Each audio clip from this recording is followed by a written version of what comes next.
साधना में धैर्य को कैसे साधा जाए। साधना सारी धैर्य की साधना है।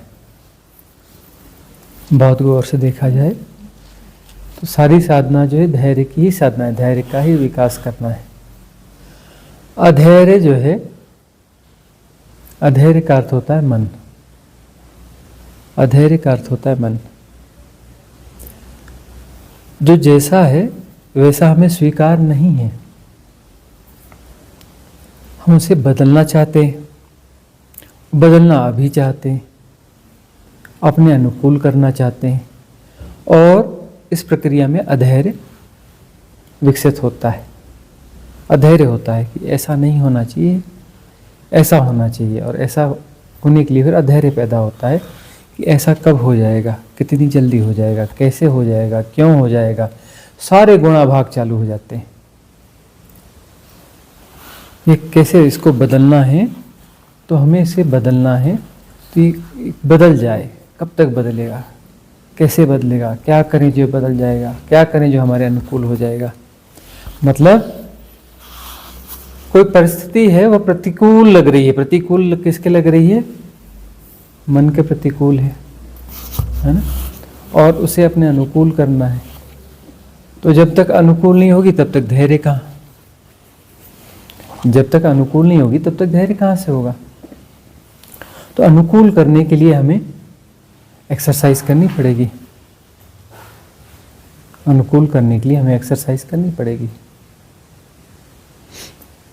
तो इस अनुकूलन की जो प्रक्रिया है यह अधैर्य की प्रक्रिया है, यह अधैर्य होता है इससे। और जहां अधैर्य है, अधैर्य का अर्थ है कि श्रद्धा नहीं है। अधैर्य का अर्थ है श्रद्धा नहीं है, अस्तित्व पर श्रद्धा नहीं है, इसलिए अधैर्य है। अस्तित्व पर श्रद्धा नहीं है इसलिए अधैर्य है। और यदि अस्तित्व पर श्रद्धा होगी तो धैर्य हो जाएगा, सघन धैर्य हो जाएगा।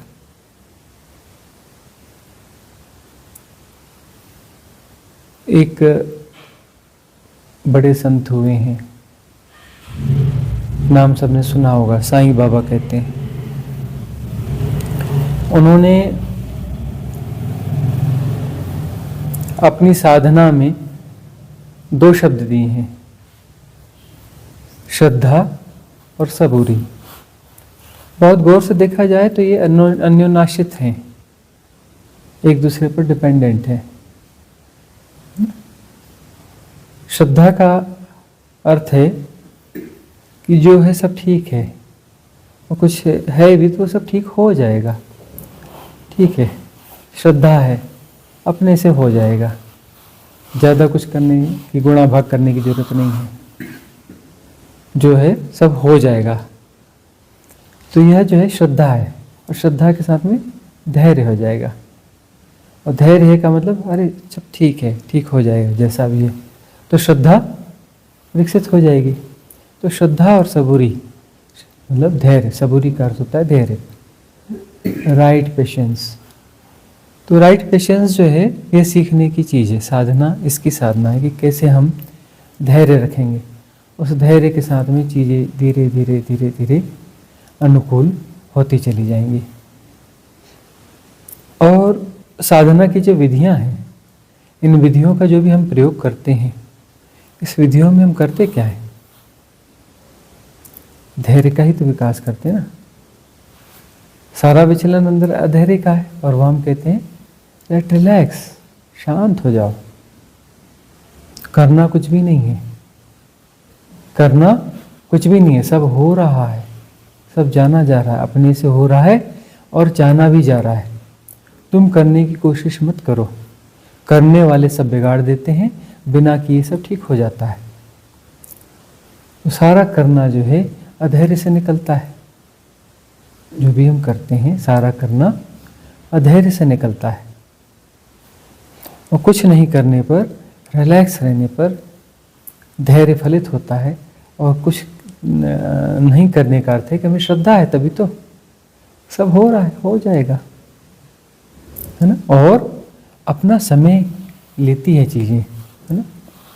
यह इस माया जगत में समय का खेल है, सारा समय का खेल है, समय लगेगा। कबीरदास जी ने कहा है ना, धीरे धीरे रे मना धीरे धीरे होय, माली सींचे सौ घड़ा ऋतु आए फल होय। मन को यही समझाना है ना कि मन धीरे धीरे सब होता है, सब हो रहा है। जो सहज गति है, यह सहज गति से सब होगा। माली यदि एक पौधे को 100 घड़ा भी पानी देगा तो जब उसकी ऋतु आएगी तभी फल होगा, ऋतु के बगैर फल नहीं होगा, है ना। हालांकि अब हाइब्रिड के ज़माने आ गए हैं, बाकी नेचुरल वे में देखें तो नेचुरल जो फल फूल आते हैं वो अपने समय पे ही आएंगे, कितना भी उन्हें पानी दे दो। धैर्य की जरूरत है। बच्चे होते हैं ना, वो आम की गोही, आम खाने के बाद कहते हैं कि आम की गोही चलो इसको हम लगा देते हैं, पेड़ निकलेगा। गड्ढा खोदते हैं, उसको गाड़ देते हैं और 10-20-25 मिनट बाद आके देखते हैं कि पेड़ निकला कि नहीं निकला। नहीं निकला तो चलो खोद के देखते हैं, अरे तो वैसी की वैसी, चलो फिर से गाड़ देते हैं। वो घंटे 2 घंटे में 4-5 बार उसको उखाड़ के देख लेते हैं कि इसमें तो अभी तक आया नहीं, या आम की गोही लगाई थी, इसमें पेड़ आता है तो अभी तक तो आया नहीं। वो अपना समय लेता है। तो धैर्य जो है बहुत जरूरी। धैर्य से सहजता आती है। धैर्य से क्या होगा? सहजता प्रतिफलित होगी। असहजता है मतलब अंदर अधैर्य है, अधैर्य के कारण असहजता है। और यदि धैर्य है तो सहजता भीतर फलित होगी, उस सहजता से सौम्यता फलित होगी, संवेदनशीलता फलित होगी, है ना, ठहराव आएगा। जो असहज व्यक्ति है वह सौम्य नहीं हो सकता, उसकी बातों में सौम्यता नहीं होगी, वह उसकी भीतर की असहजता और विचलन की निशानी है।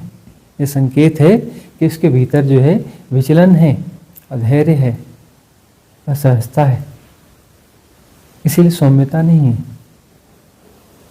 यदि भीतर सहजता होगी, सरलता होगी तो सौम्यता बाहर परिलक्षित होगी। सहज व्यक्ति की सहजता तो दिखती नहीं, दिखती है सौम्यता। तो सौम्यता इसलिए होती है कि भीतर सहजता है, भीतर यदि सहजता है तो बाहर सौम्यता परिलक्षित होगी। तो सारी साधना धैर्य की साधना है। धैर्य का अर्थ है भीतर ठहर जाना। ठहर जाते हैं, कोई भी विचलन नहीं होता। साधना में क्या होता है? साधना की गहराइयों में सारे विचार ठहर जाते हैं। विचार जो है कर्म है, बहुत गौर से देखो।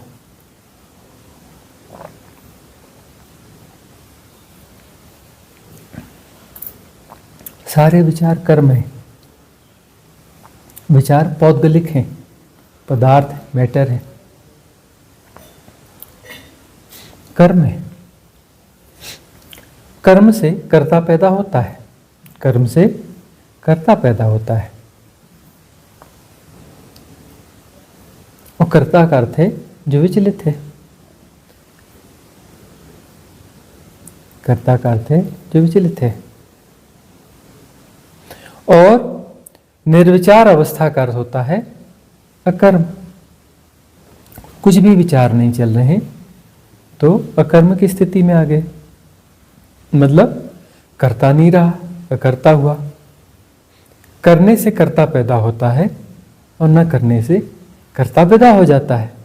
कर्ता जो विदा हो जाता है तो उसे अकर्ता कहते हैं। अकर्ता को लाया नहीं जा सकता। कर्ता विदा होता है, कर्म करने की आकांक्षा जब विदा होती है, जब हम कुछ करना नहीं चाहते हैं तब कर्ता विदा हो जाता है और वहां पर अकर्ता पैदा होता है। अब यहाँ पर कौन से कर्म की बात चल रही है? फिजूल के कर्मों की बात चल रही है। एक होता है सहज कर्म। सहज कर्म कर्म नहीं है। सहज कर्म जो स्वाभाविक कर्म है, जो हमारे दैनंदिनी और व्यवहार के कर्म है, इसमें कोई स्ट्रेस नहीं बनता है। हम ऐसे कर्म जो कि दुनिया को, परिस्थितियों को बदलने के लिए करते हैं, कुछ अलग तरीकों से बदलना चाहते हैं। वासना, वासना का अर्थ है कि हम जो है कुछ ऐसा चाह रहे हैं जो कि स्वाभाविक नहीं है। वासना का क्या अर्थ है? हम कुछ ऐसा चाहते हैं जो स्वाभाविक नहीं है, और उस स्वाभाविक जो नहीं है उसके लिए हम कर्म करते हैं, है ना? उसके लिए हम कर्म करते हैं। और जो स्वाभाविक है उसके लिए कर्म होता है, उसके लिए कर्म करते नहीं हैं। एक कर्म होता है, एक कर्म करते हैं। जो कर्म हमसे होते हैं वह स्वाभाविक कर्म है, वह प्रतिसंवेदन है। जो कर्म हमसे होते हैं दैनंदिन के, व्यवहार के, व्यवहारिक जगत के, वो कर्म क्या है? वो बहुत परिश्रम वाले कर्म भी हो सकते हैं। किसान मजदूर कितना श्रम करते हैं, वह स्वाभाविक कर्म है उनका। वह उनका कौन सा कर्म है?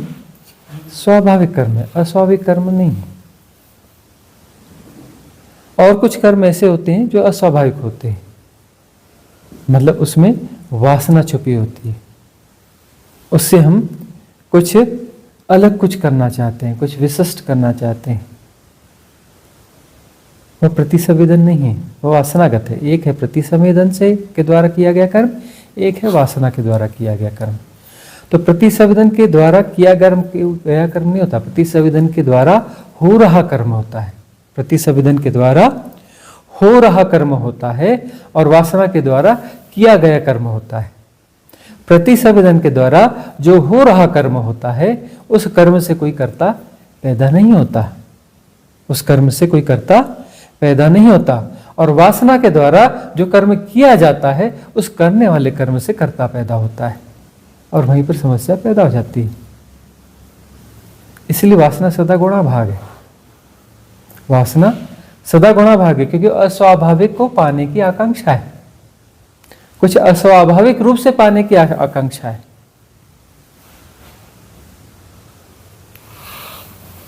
इसलिए वासना सदा अधैर्य पैदा करेगी।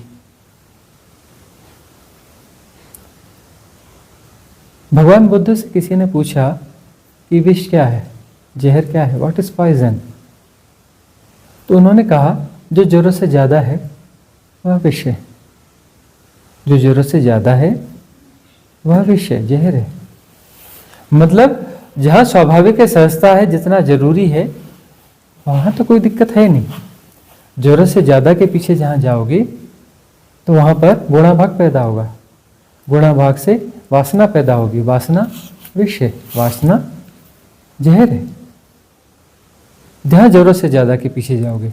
इसलिए जो है पुरातन काल में जो महत् सूत्र दिए गए उसमें एक सूत्र दिया गया अपरिग्रह। अपरिग्रह यानी बहुत ज्यादा, जरूरत से ज्यादा गैर जरूरी मत जोड़ो, क्योंकि जरूरत से ज्यादा गैर जरूरी जोड़ोगे तो उसके साथ में जो है अधैर्य पैदा होगा, गुणाभाग पैदा होगा। जो जरूरत से ज्यादा जोड़ना है वह वासना है, उसे वासना को एक्टिवेट करे, गुणाभाग एक्टिवेट करे, वह पाइजेनियस होगी, वह पाइजेनियस होगी, जहर होगा।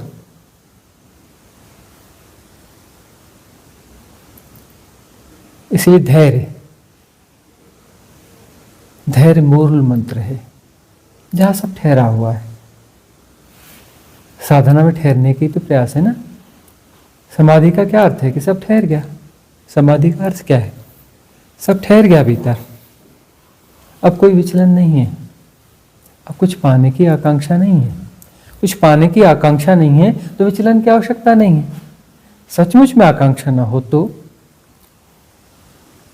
अब हम ऊपर ऊपर कहते नहीं हमारी कोई पाने की आकांक्षा नहीं है, और आंख बंद करके बैठ जाओ, भीतर 100 गुणाभाग चल रहे हैं। गुणाभाग किस बात के हैं समझो तो सही। आंख बंद करके बैठे हो और भीतर विचलन चल रहा है, गुणाभाग चल रहा है, तो ये विचलन, ये विचार किस बात के विचार हैं? उनको समझने की कोशिश करो। कुछ पाने की क्या आकांक्षा है, कुछ बदलने की क्या आकांक्षा है, कि जो जैसा है उसमें कुछ बदल जाना चाहिए। ऐसा ठीक नहीं है, बदल जाना चाहिए।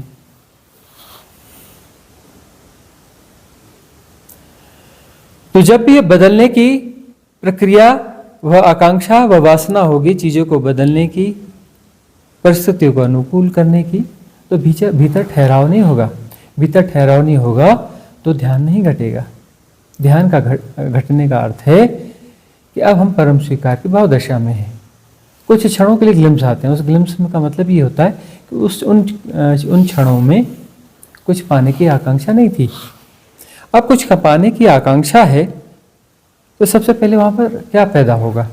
कुछ पाने की आकांक्षा है, मतलब अभी हम जो है, हमारे पास एक कमी है, इस कमी को दूर करना है, ठीक है ना? यह कमी दूर करने के लिए सबसे पहले किस चीज की जरूरत पड़ेगी? समय की।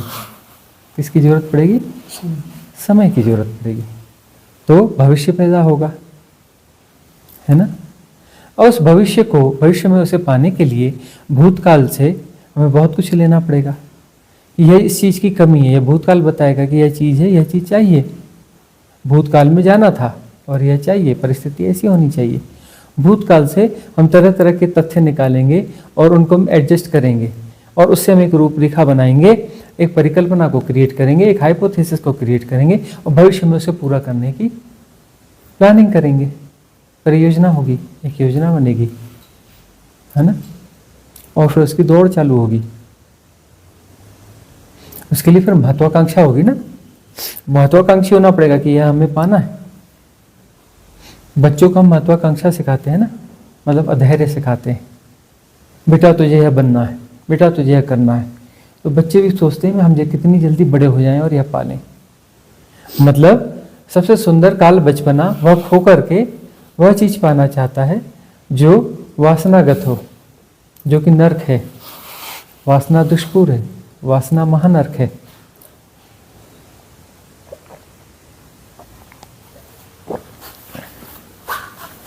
बच्चे को हम किस तरफ दौड़ाना चाहते हैं? महानर्क की तरफ। महानर्क पाना है। सारी महत्वाकांक्षाएं अधैर्य पर खड़ी हैं। बगैर अधैर्य के वासना महत्वाकांक्षा हो नहीं सकती। तो एम्बिशियस होना बहुत खतरनाक स्थिति है। वह समाज असभ्य समाज है जो महत्वाकांक्षा सिखाता है। तो जिस दौर में हम रहते हैं, यह बड़ा असभ्य समाज है। हाँ, टेक्नोलॉजिकल ग्रोथ दिख रही है ना? इंफ्रास्ट्रक्चर की दौड़ दिख रही है, लेकिन बड़ा असभ्य समाज है, बड़ा धैर्यवान है। उसे लगता है कि यहाँ यह परियोजना पूरी होनी चाहिए, यह काम होना चाहिए, तो कर गुजरो।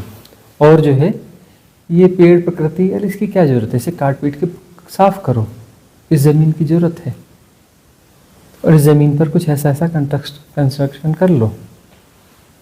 कितना धैर्य है, कितनी असहजता है ना? परिग्रही समाज है। अपरिग्रही समाज था जिसमें कहते थे संतोषी सदा सुखी। मतलब जो परिग्रह के चक्कर में पड़ता ही नहीं, अब उसे कुछ करना ही नहीं है ज्यादा, कुछ जो कुछ है वो पर्याप्त है, उसे कुछ ज्यादा कुछ करने की जरूरत ही नहीं है। तो वह जो है कैसा रहेगा? संतोषी रहेगा। संतोषी मतलब संतोषी सदा सुखी, वह सुखी रहेगा, आनंद में रहेगा। भूटान नरेश जो है, जिग्मे सिग्मे वांगचुक, एक बार आए थे भारत किसी एयरपोर्ट पर। तो वहाँ पर जो है, शायद भारत में या विदेश की कहीं की बात है, किसी जर्नलिस्ट ने उनसे पूछा कि जीडीपी के बारे में आपका क्या ख्याल है? ग्रास डोमेस्टिक प्रोडक्शन भूटान का कम है, उसको बढ़ाने के बारे में आपकी क्या राय है?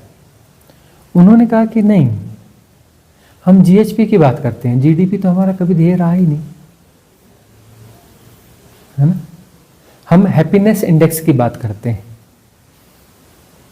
इंडेक्स जो है प्रोडक्शन का नहीं होना चाहिए, हैप्पीनेस इंडेक्स की बात करते हैं कि हैप्पीनेस कितनी ज़्यादा है। हालांकि वो भूटान जो है पिछले कुछ वर्षों में फिर उस अंधी दौड़ में शामिल हो गया। इसके बावजूद कितनी खतरनाक स्ट्रीम है। सिग्मे वांगचुक तो नहीं रहे, अब उनका बेटा है और वह भी जो है जीडीपी के चक्कर में पड़ चुके हैं। तो पुरातन जो सनातनी भारतीय व्यवस्था है उसे देखेंगे तो वह गो स्लो का जो नारा सुन रहे हैं ना आप विदेशों में, ये गो स्लो का नारा उनका नहीं है, बारोड है, उधार है। ये पुरानी हमारी संस्कृति रही है, गो स्लो, धीरे धीरे चलो, जल्दीबाजी की जरूरत नहीं है। पूजा आई है ना, तो पूजा जहाँ रहती है मैरीलैंड के पास में इनके घर से लगा हुआ आमिशों का इलाका है। तो आमिश लोग जो है गो स्लो की लाइफ जीते हैं। पूजा का जो इलाका है, उनके क्षेत्र के लोग हैं, आमिश लोग हैं। वहाँ जो है लोग धीमे जीवन जीते हैं और जो है ग्रोथ पर भरोसा नहीं करते। वहाँ अभी भी घोड़ा गाड़ियाँ चलती हैं। वो जो है इन गाड़ियों का, मोबाइलों का, टेक्नोलॉजी का इसका प्रयोग नहीं करते हैं। तो जो सचमुच में ऐसी संस्कृति है जो समझदार संस्कृति है, वह समझदार संस्कृति जो है आपाधापी दौड़ भाग को महत्व नहीं देगी। और महत्वाकांक्षा क्या है? दौड़ भाग है। जल्दी और ज़्यादा पाने की दौड़ जो है महत्वाकांक्षा है। महत्वाकांक्षा का क्या अर्थ है? जल्दी और ज़्यादा पाने की कोशिश करना, है ना। और संतोष क्या है? संतोष का अर्थ है उल्टी सीधी कोशिशें नहीं करनी है, जो है पर्याप्त है, जो है उसके लिए परमात्मा को धन्यवाद, अस्तित्व को धन्यवाद, जो तूने दिया है वह पर्याप्त है, पर्याप्त से ज़्यादा है, बहुत बहुत धन्यवाद। तो ये सिखाया जाता है ना कि रोज़ अस्तित्व को, परमात्मा यानी उस अदृश्य व्यवस्था को धन्यवाद दो कि तुमने जो दिया है पर्याप्त से ज़्यादा है। तुमने जो हमें दिया है वह पर्याप्त से ज़्यादा है और कुछ पाने की जरूरत नहीं है। तो उससे महत्वाकांक्षा विदा हो जाएगी और महत्वाकांक्षा के विदा होते ही धैर्य फलित हो जाएगा, है ना। और धैर्य फलित हो गया मतलब श्रद्धा तो है ही है, तभी तो धैर्य फलित हुआ। श्रद्धा और सबूरी का एक शानदार बैलेंस है, तो वह ध्यान में जीवन है। वह साधना फलित हो गई, और साधना में जीवन नहीं, साधना वह फलित हो गई। जहां श्रद्धा और सबूरी का बैलेंस हो गया वह साधना फलित हो गई। मुक्ति के द्वार खुल गए, वहां पर मुक्ति हो गई। अब कहीं जाना नहीं का मतलब पहुंच गए। कैसी यात्रा है? बड़ी विशिष्ट यात्रा है, बड़ी विचित्र यात्रा है ना, साधना की यात्रा। जहां दौड़ भाग खत्म हो गई, जहां ठहरना हो गया, पहुंच गए। मंजिल कहाँ है? जब तुम ठहर जाओगे तो ठहरते ही जहां तुम हो वह मंजिल है, और जब तक तुम चलते रहोगे मंजिल दूर और दूर और दूर और दूर होती चली जाएगी। जितना तुम भागोगे, जितना तुम दौड़ोगे, मंजिल उतनी दूर हो जाएगी। बड़ी रहस्यात्मक यात्रा है ना, बड़े मिस्टीरियस है ना। जितना तुम दौड़ोगे मंजिल उतनी दूर हो जाएगी, जितना तेज दौड़ोगे मंजिल उतनी दूर हो जाएगी, और जितना धीमे चलोगे मंजिल पास आती चली जाएगी, मंजिल पास आती चली जाएगी। और जिस दिन तुम ठहर गए, पूरी तरह से ठहर गए, तो तुम पहुंच गए, ठीक वहीं पहुंचे जहां तुम्हें पहुंचना था। जहां तुम ठहरते हो तो ठहरते ही तुम पहुंच जाते हो, और वहीं पहुंचते हो जहां तुम्हें पहुंचना था, जिसके लिए सारी यात्रा थी, जिसके लिए सारे लेसन्स थे, जिसके लिए सारी प्रक्रिया थी जन्म और मृत्यु की।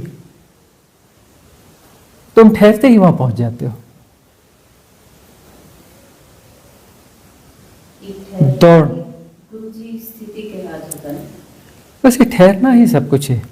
ठहरना का अर्थ है, हाँ, स्थिति प्रज्ञ हो गए। ठहरने का अर्थ है स्थिति प्रज्ञ हो गए।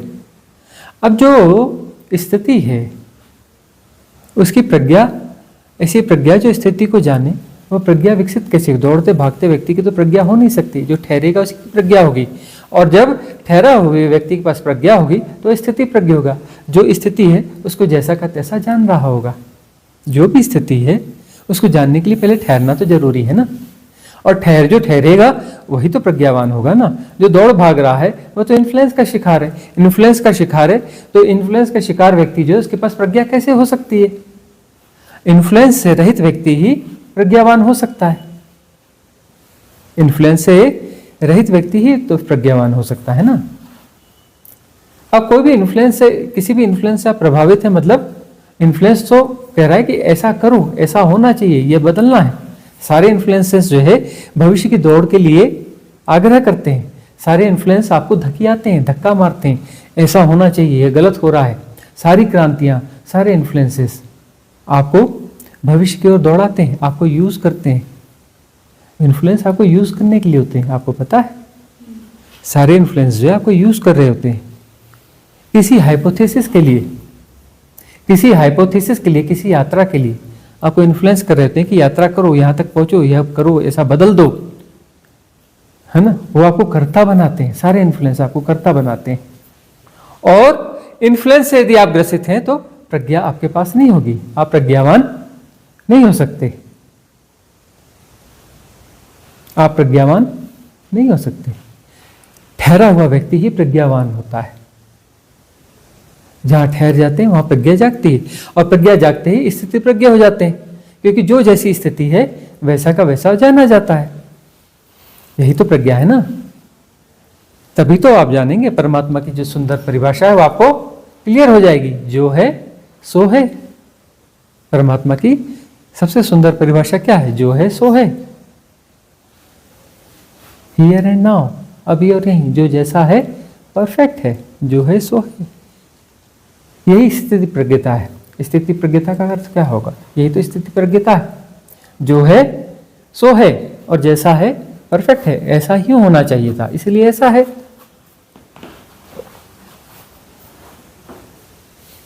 ऐसा ही होना चाहिए था, इसलिए ऐसा है। वह जो कास्मिक चेतना है, कास्मिक प्रज्ञा है, वह परम प्रज्ञा है। परम प्रज्ञा क्या गलत है? क्या परम प्रज्ञा गलत है? अरे भाई, परम प्रज्ञा परफेक्ट है।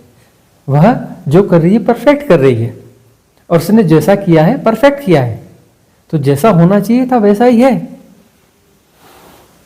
परम प्रज्ञा के खिलाफ खड़े होने की क्या जरूरत है? तो उसे जैसा का तैसा स्वीकार कर लेना, वह स्थिति प्रज्ञता है। स्थिति उस परम के द्वारा निर्मित है। स्थिति उस परम के द्वारा निर्मित है। उसे जैसा होना चाहिए वह वैसा है। स्थिति का मतलब कोई ठहरी हुई चीज नहीं है। स्थिति का अर्थ है वह जो उसके होने का ढंग है, उसमें सब कुछ शामिल है। वो ठहरा हुआ भाग भी और ये बदला हुआ भाग भी। वह जो उसके होने का ढंग है, जिसे हम सृष्टि कहते हैं। यह सृष्टि और वो परासृष्टि, मतलब वो ठहरी हुई स्थिति और यह उसकी आंदोलित स्थिति। यह जो ठहरा हुआ है यही वही आंदोलित है। यह सारा कुछ जो है जैसा होना चाहिए वैसा ही है, और परम प्रज्ञा परफेक्ट है, बराबर काम कर रही है। इस परम प्रज्ञा के साथ राइट रेजोनेंस, इस परम प्रज्ञा के साथ में राइट रेजोनेंस, तो राइट रेजोनेंस में वह परम प्रज्ञा और हम दोनों ही रह जाते। हमारी बुद्धि अलग नहीं रह जाती, हमारा मन अलग नहीं रह जाता, उस परम प्रज्ञा के साथ एक हो जाता है। उसके साथ एक होते ही न मन रह जाता, न बुद्धि रह जाती, परम प्रज्ञा मात्र रह जाती है। इन छोटी मोटी चीजों की क्या जरूरत है बुद्धि और मन की? तब वह परम प्रज्ञा रह जाती है। वह परम प्रज्ञा जो है, उस परम प्रज्ञा के साथ एक हो जाना, वह स्थिति प्रज्ञता है। वह है स्थिति प्रज्ञता।